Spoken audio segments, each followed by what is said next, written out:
As a strong conservative, I'm having a fantastic time watching the progressive left run their political ship up on the rocks of social issues that they should have never been touching in the first place.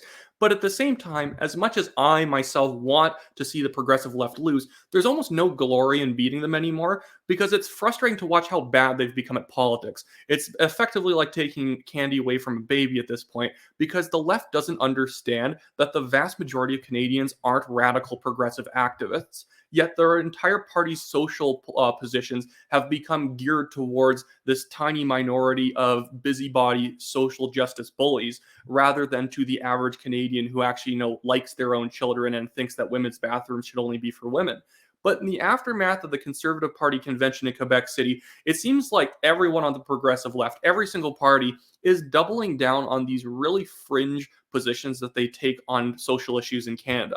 And I do not think that it's going to be, resounding to their benefit come the 2025 election. I think a lot of people do not want to hear them talk about these issues, but for some reason, they've gotten so used to just bullying weak conservative leaders that they think at this point, as if they just push a conservative leader like Pierre Poilievre on a social issue, he'll fold and then basically apologize and give them a big political victory. But that's not what's happening these days, because I think that Pierre Poilievre himself and many people in the Conservative Party realize that the average Canadian tends to be much more traditionally minded than one would think. Yes, television, CBC News, CTV, and the left-wing political parties pretend that everyone's a progressive who goes to every single pride parade every single year, but most people don't really care. Most people just want you to leave their families alone and not sort of get too intrusive in their lives, or especially the lives of their children.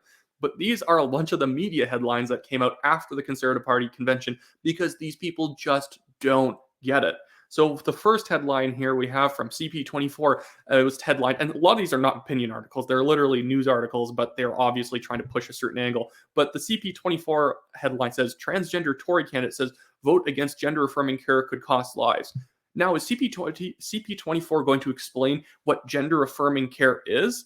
It's giving hormones to children who do not naturally have those hormones occurring in their bodies, which could severely damage their bodies going into the future. And gender affirming care also is gender surgeries like removing tissue from children, whether top or bottom, to try and make them feel like they're the opposite gender. It's absolutely disgusting, and it's a very, very fringe thing to be in support of. There's not many people who are in support of it, which is why the Liberal Party is losing their ethnic base. This is why there is movements like the Muslim Leave Our Kids Alone parents going around protesting liberal politicians because they don't want these people instituting rules in schools that prevent them from knowing what's happening in the classroom or pushing gender ideology on their kids. They are done with it. But anyways, moving on to the next headline. We have this headline from the Toronto Star. It says, conservatives must stop importing American outrage around pronouns and parental rights. Why must they stop importing it? I don't even think they're importing it. I think it's naturally occurring because most people aren't insane.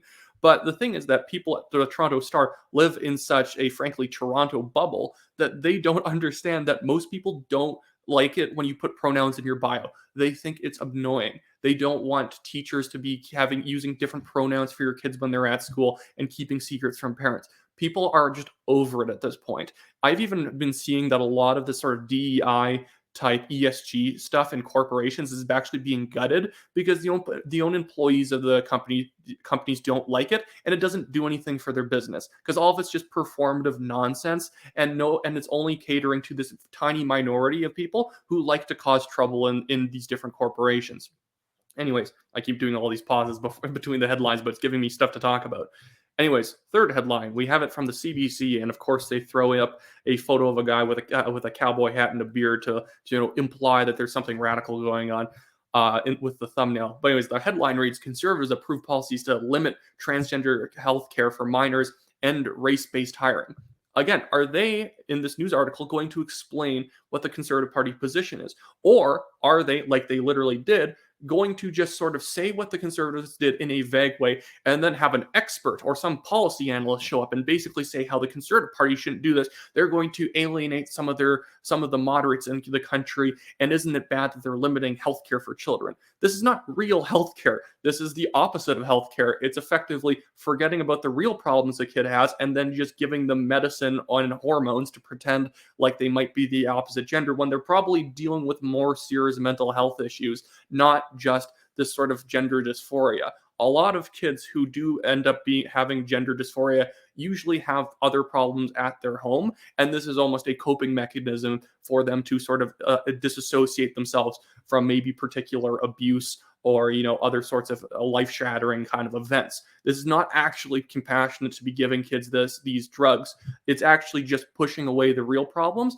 And every single study shows that if you don't give kids hormones and they get to the age of 18, the vast majority of them desist from thinking that they might be the opposite gender, because it was obviously a momentary coping mechanism for them. And again, these are decisions that adults should be making for themselves, not children. And there's no such thing as having kids having consent over the medicine that they take. A kid has to ask for Advil in school, yet we're going to let them use opposite pronouns and then see if they're ready to take opposite gender hormones. It's absolutely insane, but this is a position the progressive left thinks is fantastic. All the Canadians are going to be going to the ballot box to rally in favor of destroying kids' lives with with pharmaceutical products. Anyways, final headline is from the Globe and Mail, and it says conservatives leave National Convention with packages of policies including vaccine and gender issues. And of course, because the Globe and Mail tends to be very center left to left, they phrased this apparent news headline by throwing in vaccine and gender issues into the headline, implying that there maybe was something controversial going on, like the Conservative Party condemned polio vaccines and they want to ban vaccines if they get into power, and that they, I don't know, like the gender issues one, they're very vague, so maybe they're trying to imply that the Conservative Party was being sexist or that they hate trans people or whatever. It's nonsense, and they're just trying to basically spur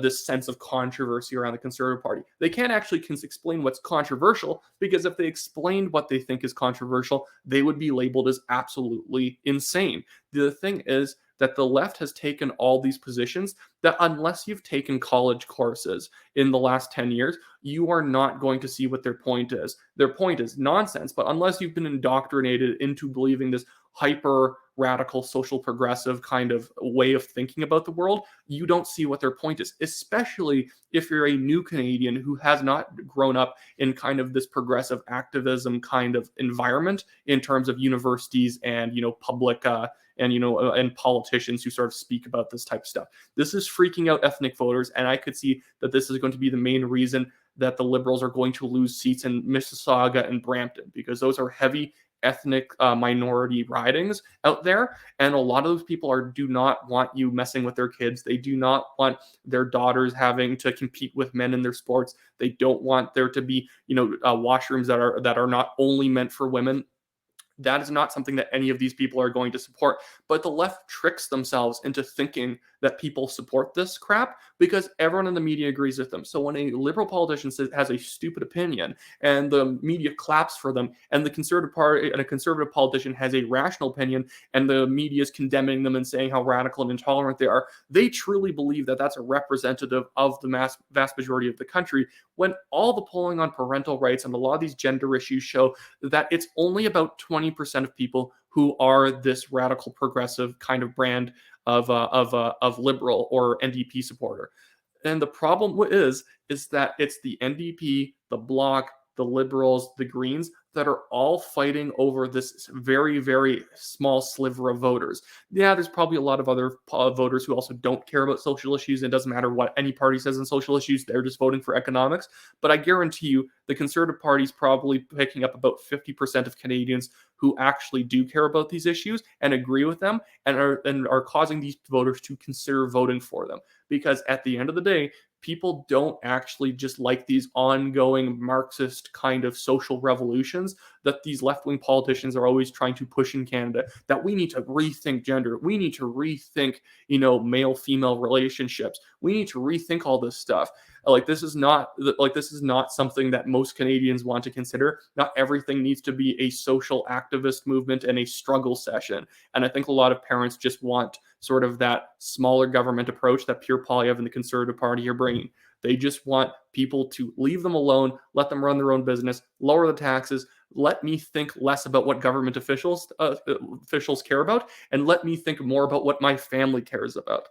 But anyways, that should be it for me today. I have my normal Give Send Go legal fund link in the description below. If you can pitch in even just $5, it really helps me out. I'm had to pay over $15,000 defending myself from a Chinese billionaire in an incredibly stupid defamation suit. I'm going to win it, but they're just dragging it out. And in fact, they even just pushed back the deposition questioning day, because I don't think that they actually ever want to get to questioning, because then I can ask them questions that they don't want to answer.